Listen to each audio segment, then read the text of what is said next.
have a question regarding the khutbah today. You gave us an example, you gave us the story of the Prophet ﷺ about the 30 days when the Sahaba came to him. He told him that he's making long-term plans.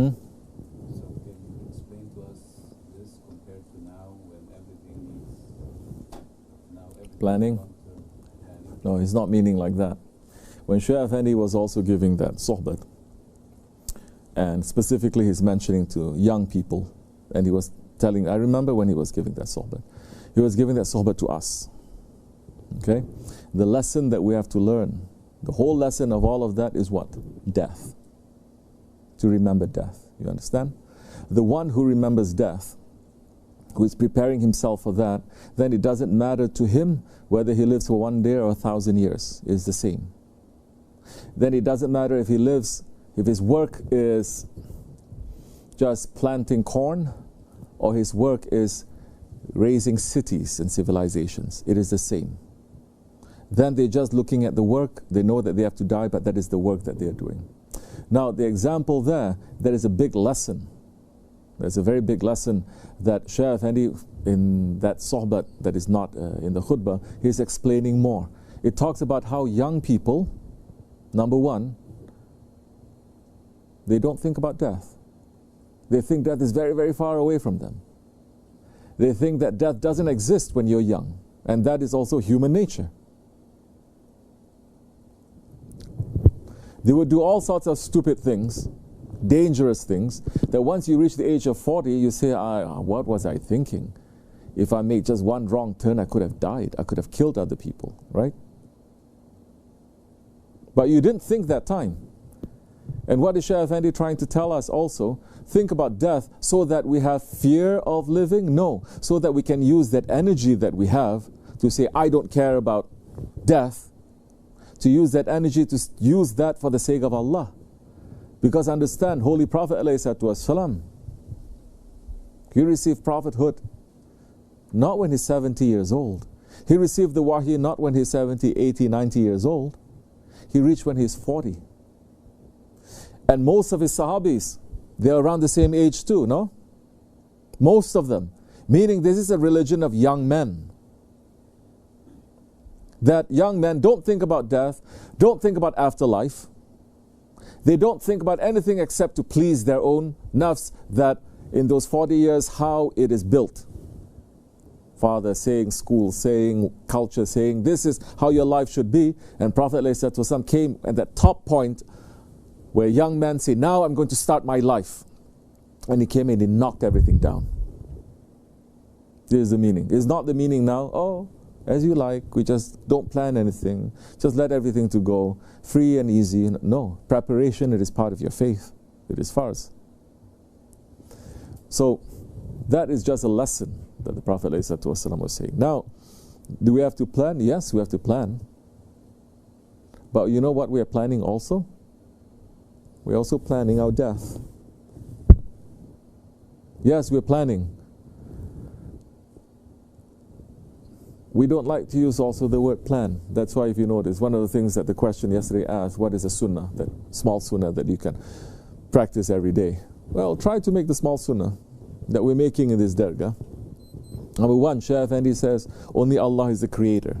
Now when you say someone, oh, I created this Facebook page, I created this, you're not a creator, you made something. So don't use that. Number two, we don't say plan, we say intend. We make the intention. Now that's completely different. When people, they plan, they say it must happen. When people who make the intention, even they know that most probably is going to happen, but they make the intention and they say, as Allah says in the Quran, very clearly, you have to say what? Inshallah. Inshallah. And then when it happens, do you say, it happened because of me, I did it, I planned, that's why it happened. No, Quran is also saying what? Say, MashaAllah, La hawla wa la quwwata illa billah. MashaAllah, it is as Allah wills it, and all strength and all power is only coming from Him. So this is one of the meanings to that. So we put everything and we say, Ya Rabbi, this is as you like. And whatever planning that we're making also, it is knowing that it must prepare us for that afterlife, must prepare us for that death. Huh? Okay. Because this is one myth that Orientalists always like to say about Muslims, especially about Sufis. So these are the ones that they don't plan anything, they are lazy, they are, what else they say? Not organized. You know, everything that they were for 1,000 years. When you're still chewing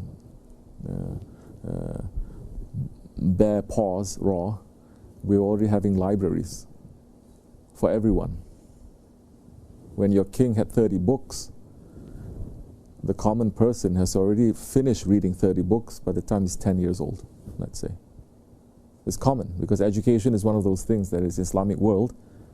It is free for everyone, it is an obligation for everyone, and there is a push for everyone to have intelligence and knowledge. You had those ideas that is the complete opposite, to say, I have education, I must make sure everyone around me is stupid. Otherwise they're going to be more clever than me, and they might become a tyrant to me. Islam is the complete opposite. The first commandment is to read, is to recite. Not only to recite, inside of that is not only to read, but it is to proclaim. You read and you have to say.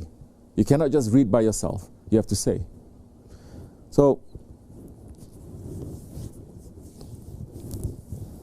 all those things that they're saying is all, we cannot repeat it, we shouldn't. But have we become that, like this or like that? Sure.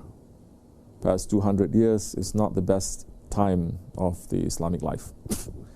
Don't judge these 200 years, for example, about the Muslims, what we've done this. We have 1,400 years. Why don't you look at how it was 500 years ago, 1,000 years ago? What actually happened these 2,000 years? 200 years. Something big happened that made people to behave in certain ways. Now slowly, like what we've been talking about for a long time, that this country has to sit and think. This country has to sit and think about its history and consider and come to terms with it and to ask questions, uncomfortable, disturbing questions, and to find answers honestly. It's finally doing. But this is how it is Jahiliyyah. If you are not Jahil, if you're not ignorant, if you're smart, you would actually talk about it. You would actually talk and discuss it long time ago. But the age of ignorance, you can only talk after there is fighting. It's only with violence that you can actually sit down to talk. That's not civilization. We will see, inshallah, where this is going to happen. It will solve a lot of problems, but we know what kind of new problems are going to happen. We're waiting for that. The next few years, make sure you stand on the right side. Make sure that you don't have love in your heart for those who are in the wrong side, because their love is what is going to destroy you. Don't have any tolerance for that. You can help people, but don't love the wrong things about them. Don't find any excuse for that. Don't look at yourself better than them, because if Allah leave us alone, we're going to be worse than that. But don't use that reason now to say, I must hug all my enemies and we are the same. You're not the same. May Allah make us to be sincere believers, to live our lives sincerely and to pass with sincerity, inshallah, and to raise us with the sincere ones. Al-Fatiha. Amen. Assalamu alaikum.